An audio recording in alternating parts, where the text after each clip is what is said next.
मडी घाटात दरोड्याच्या तयारीत असलेली सराईत टोळी जेरबंद। मडी घाटात दरोड्याच्या तयारीत असलेली सराईत टोळी जेरबंद, 4 आरोपी ताब्यात।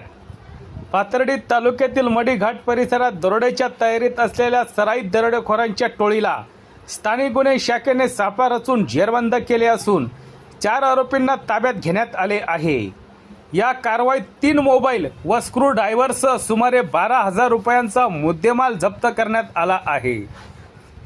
पोलीस अधीक्षक सोमनाथ गारगे यांच्या आदेशानुसार जिल्ह्यातील दरोडा, घरफोडी व रोड रॉबेरीचे गुन्हे रोखण्यासाठी स्थानिक गुन्हे शाखेकडून विशेष पेट्रोलिंग सुरू आहे।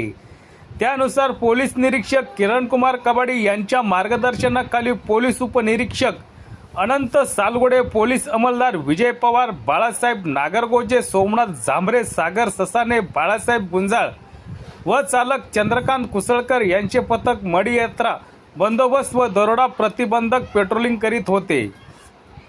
दरम्यान गुप्त बातमीदारांमार्फत काही सराईत गुन्हेगार मडी ते पाथर्डी रस्त्यावर मडी घाटात थांबून सशस्त्र दरोडा टाकण्याच्या तयारीत असल्याची माहिती 7 मार्च 2026 रोजी पोलिसांना मिळाली। त्यानुसार पोलिसांनी तत्काळ सापळा रचून छापा टाकला असता काही संशयित व्यक्ती अंधारात हत्यारे घेऊन उभे असल्याचे दिसून आले। पोलिसांनी धाड टाकून 4 जणांना ताब्यात घेतले तर काही साथीदार अंधाराचा फायदा घेऊन पळून गेले।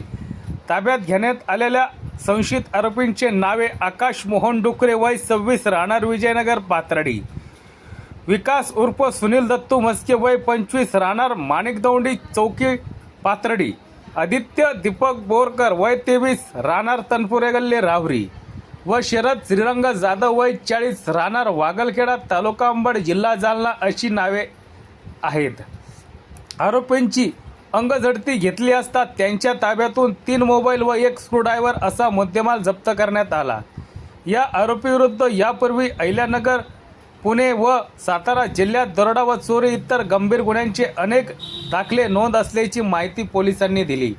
ताब्यातील आरोपींना मुद्देमालासह पाथर्डी पोलीस ठाण्यात हजर करण्यात आले असून त्यांच्याविरुद्ध भारतीय न्याय संहिता 2023 अंतर्गत कलम 310(4), 310(5) व 310(6) नुसार दरोड्याच्या तयारीचा गुन्हा दाखल करण्यात आला आहे। पुढील तपास पाथर्डी पोलीस ठाणे करीत आहे। ही कारवाई पोलीस अधीक्षक सोमनाथ गारगे यांच्या मार्गदर्शनाखाली स्थानिक गुन्हे शाखेच्या पथकांनी केली आहे। सत्य एक्सप्रेस न्यूज साठी रवींद्र जगताप, अहिल्यानगर जिल्हा।